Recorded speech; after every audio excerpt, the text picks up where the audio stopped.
C'est donc le Talmud. Donc, Dieu.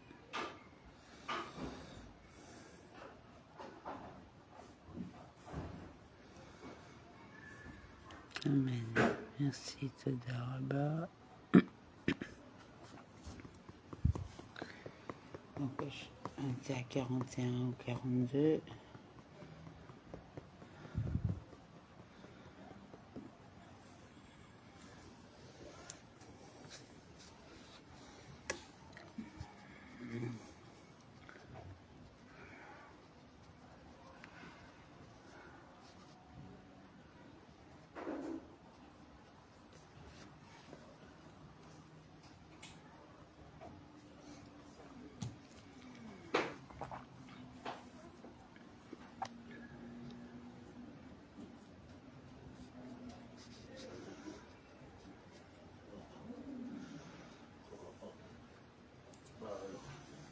Hein?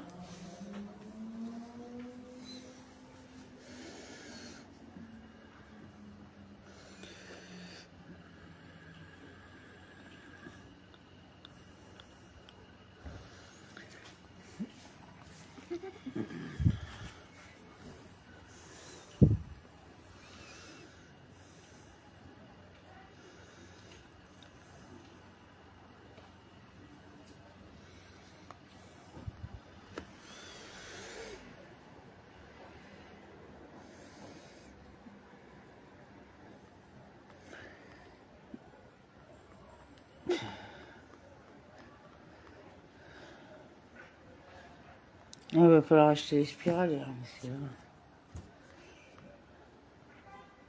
Comme on est à côté de la rivière.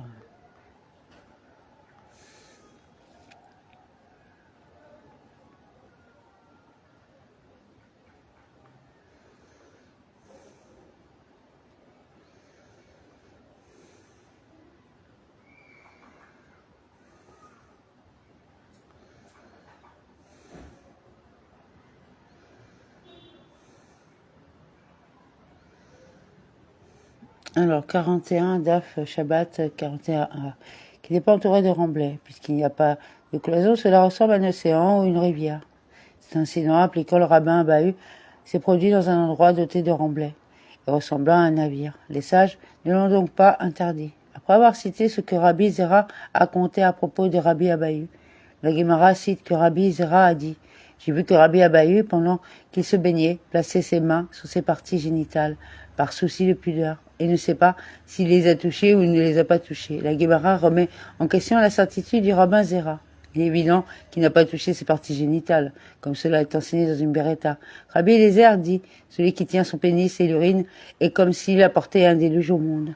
Il est susceptible d'être excité par ce contact et c'est une transgression extrêmement grave, comparable aux transgressions violées lors de la génération du déluge. » Abéi a dit, néanmoins, aucune preuve ne peut être citée de cette Beretta. Peut-être que les sages ont interprété le statut juridique de cette situation comme celui d'une unité militaire, comme nous l'avons appris dans une Mishnah. Une unité militaire qui entre dans une ville. Si elle y est entrée en temps de paix, après le départ des soldats, les tonneaux de vin ouverts sont interdits. Et le vin qu'ils contiennent ne peut pas être bu en raison du soupçon selon lequel les soldats gentils auraient versé ce vin comme libation pour l'idolâtrie. Les fûts scellés sont autorisés. Cependant, si l'unité est entrée en temps de guerre, les deux sont autorisés car en temps de guerre, il n'y a pas de répit pour verser du vin à l'idolâtrie. Et on peut être sûr que les soldats ne l'ont pas fait. Apparemment, comme ils ont peur, ils ne versent pas de libation ici. Aussi dans le cas du bain, puisqu'il a peur, il n'aura pas de pensée impure. La Gemara demande, et quelle peur a-t-il ici qui empêcherait celui qui se baigne d'avoir des pensées impures? La Gemara répond, peur du fleuve, puisqu'il doit faire attention à ce que l'eau ne l'emporte pas. Il est trop distrait pour penser à autre chose. La Gemara remet en question l'histoire elle-même. Est-ce vrai? Est-il permis en toutes circonstances de couvrir ses parties génitales pendant le bain? Rabbi Abba n'a-t-il pas dit que Ravana a dit que Rav a dit? Quiconque met les mains sur ses parties génitales est comme s'il niait l'alliance de notre père Abraham. On dirait qu'il se couvre pour masquer le fait qu'il est circoncis. La Gemara répond, ce n'est pas difficile, car il est possible de distinguer et de dire que ce cas, où il est interdit de se couvrir, se produit lorsqu'il descend dans la rivière et qu'il n'y a personne de face à lui, et qu'il n'a pas besoin de l'être, soucieux de modestie. Dans ce cas, il est interdit de se couvrir car il semble renoncer à l'alliance d'Abraham. Le cas où, dans certaines circonstances, cette interdiction ne s'applique pas. C'est lorsqu'il sort de la rivière, lorsqu'il émerge, il fait face aux gens au bord de la rivière, il est alors permis de se couvrir par souci de modestie, comme le ferait Rava, et se pencher comme il était nu. Rabbi Zera se tiendrait debout. Conformément à la déclaration du Rav, selon laquelle il est interdit de donner l'impression de renoncer à l'alliance d'Abraham. Lorsque les sages de l'école du Ravashi descendirent dans la rivière, ils se redressèrent. Lorsqu'ils sortirent de la rivière, ils se penchèrent. Parlant du bain et de ses halarotes, la Gemara raconte, Rabbi Ezra a évité d'être vu par son professeur, Rabbi Yehuda. Alors que Rabbi Zera cherchait à remonter en Eretz Israël et que son professeur désapprouvait. Comme le dit Rabbi Yehuda, quiconque monte de Babylonie en Eretz Israël transgresse un commandement positif. Comme il est dit, ils seront emmenés en Babylonie et ils resteront jusqu'au jour où je les rappellerai, dit l'Éternel. Jérémie 27, 22. Sur la base de ce verset, Rabbi Yehuda a soutenu que puisque l'exil babylonien était par décret divin, la permission de quitter la Babylonie pour Eretz Israël ne pouvait être accordée que par Dieu. Rabbi Zera ne voulait pas discuter de son désir d'émigrer avec Rabbi Yehuda afin qu'il ne soit pas obligé de lui désobéir explicitement. Néanmoins, il a dit, j'irai, j'entendrai quelque chose de lui et ensuite je partirai. Il alla et trouva Rabbi Yehuda debout dans les bains et disant à son serviteur, apportez-moi du natron, néter, avec lequel me laver, apportez-moi un peigne. Ouvrez la bouche et laissez sortir l'air, et buvez de l'eau des bains. Rabbi Zera a dit, si j'étais venu seulement pour entendre cette affaire et de Rabbi Yehuda, cela me suffirait. La Gemara analyse les leçons tirées de cette histoire. Certes, lorsque Rabbi Yehuda a dit « Apportez-moi du natron, apportez-moi un peigne », il nous a enseigné qu'il est permis de parler du sujet banal dans les bains publics, mais dans la langue sacrée, comme il dit. Ouvrez la bouche et laissez sortir l'air. Cela aussi est conforme à ce que Shmuel a dit. Comme Shmuel a dit, la chaleur produit de la chaleur. L'air chaud que l'on inhale fait transpirer plus rapidement. Cependant, buvez l'eau des bains publics. Quel avantage y a-t-il à faire cela? La Gemara répond, comme il a enseigné dans une beretta, celui qui a mangé et n'a pas bu du tout, ce qu'il a mangé devient du sang et cela provoque l'apparition d'une maladie intestinale. Celui qui a mangé et n'a pas marché 4 coudées après avoir mangé, ce qu'il a mangé pourrit et cela provoque l'apparition d'une mauvaise haleine.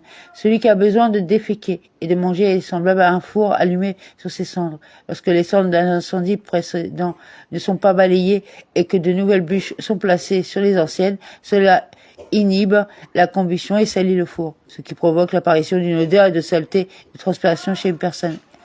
En ce qui concerne la beretta enseigne, celui qui s'est baigné dans de l'eau chaude et n'en a pas bu est comme un four allumé dans l'extérieur et non allumé de l'intérieur. L'éclairage est inefficace et le four ne chauffe pas correctement. Rabbi Yehuda a dit que ses serviteurs de boire l'eau chaude pendant le bain afin qu'il soit chauffé de l'intérieur et de l'extérieur.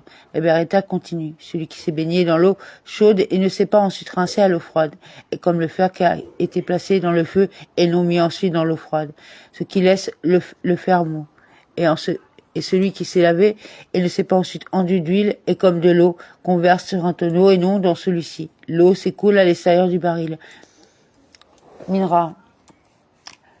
Dans cette Mishnah, les sages discutent de 2 récipients utilisés pour chauffer l'eau. En ce qui concerne les muliyah, un récipient en bronze dans lequel des charbons sont placés dans un compartiment extérieur de l'eau est placée dans un compartiment intérieur adjacent, dont les charbons ont été balayés. On peut en boire le Shabbat.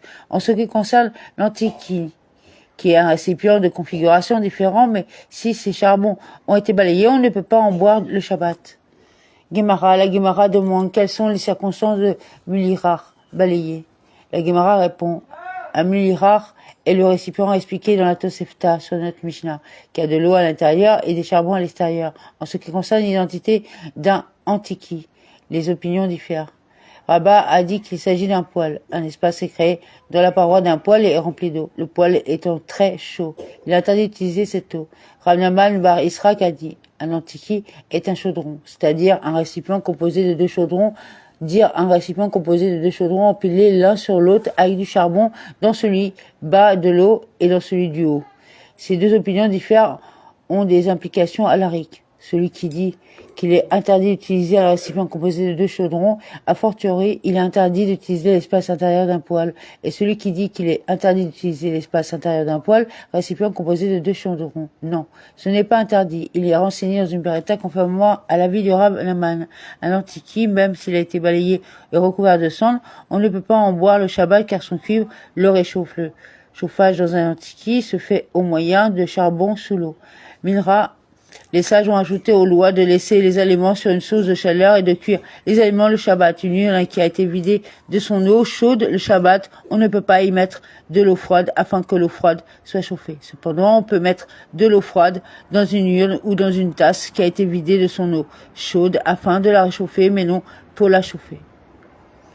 Gemara, la Mishnah semble se contredire. La première déclaration interdit totalement de verser de l'eau dans une urne. Et plus tard, cela a été partiellement autorisé. La Gemara demande, que dit la Mishnah? Ravada bar Matana a dit qu'il disait ce qui suit. Une urne qui a été vidée de son eau chaude, on ne peut pas y mettre une petite quantité d'eau afin qu'elle devienne très chaude. Cependant, on peut y mettre une grande quantité d'eau afin de la réchauffer. Une grande quantité d'eau froide ne sera pas chauffée dans ces circonstances. DAF 41b. La Gemara remet en question cette indulgence en mettant de l'eau froide dans l'urne. Cela ne dessert-il pas le récipient? L'eau froide versée dans un récipient métallique chauffé renforce le récipient. C'est l'une des étapes du travail du forgeron. Comment est-il permis de faire quelque chose de similaire le jour du Shabbat? La Gemara répond, cette Mishnah est conforme à l'opinion du Rabbi Shimon, qui a énoncé un principe concernant les lois du Shabbat. Un acte non intentionnel, c'est-à-dire une action autorisée dont découle par inadvertance un travail interdit, est autorisée. Ici aussi, son intention a été de réchauffer l'eau et non de renforcer le navire. Abbaye s'oppose fortement à cette explication. Est-il dit dans la Mishnah, une urne dont l'eau était vidée? Cela indiquerait qu'il cherchait à remplir le récipient avec une autre eau et à réchauffer cette eau. Au contraire, une urne qui a été retirée a été enseignée dans la Mishnah, ce qui signifie que l'urne a été retirée du feu et non que l'eau en a été vidée. Abbaye a plutôt dit que c'est ce que dit la Mishnah. Dans une urne qui a été retirée du feu et qui contient de l'eau chaude, on ne peut pas y placer une petite quantité d'eau afin que l'eau devienne chaude. On peut plutôt y placer une grande quantité d'eau pour que l'eau devienne chaude. En ce qui concerne une urne dont l'eau a été retirée, on ne peut pas y mettre d'eau car on durcit le récipient en mettant de l'eau froide dans un récipient chaud. Et selon cette explication, notre Mishnah est conforme à l'opinion du Rabbi Yehuda, qui a dit qu'un acte involontaire dont découle par inadvertance un travail interdit est interdit le Shabbat. Concernant le sujet lui-même, Rav a dit, ils ont enseigné qu'il est permis de mettre de l'eau froide dans une urne contenant de l'eau chaude après l'avoir retirée du feu, alors que son intention est uniquement de réchauffer l'eau froide. Cependant, s'il a fait dans le but de durcir le récipient, cela est interdit. Et Shmuel dit, même s'il le fait pour durcir le vase, cela est également permis. La Gemara se demande, le durcissement est-il autorisé ab initio?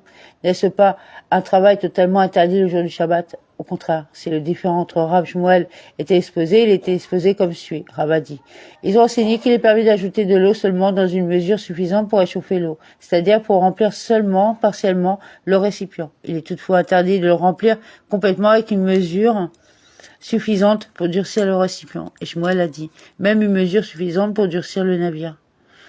Donc on continuera demain pour 42A. Merci, bonne soirée, faites tourner un like, un commentaire pour référencer et puis partager. Merci. Toda rabba.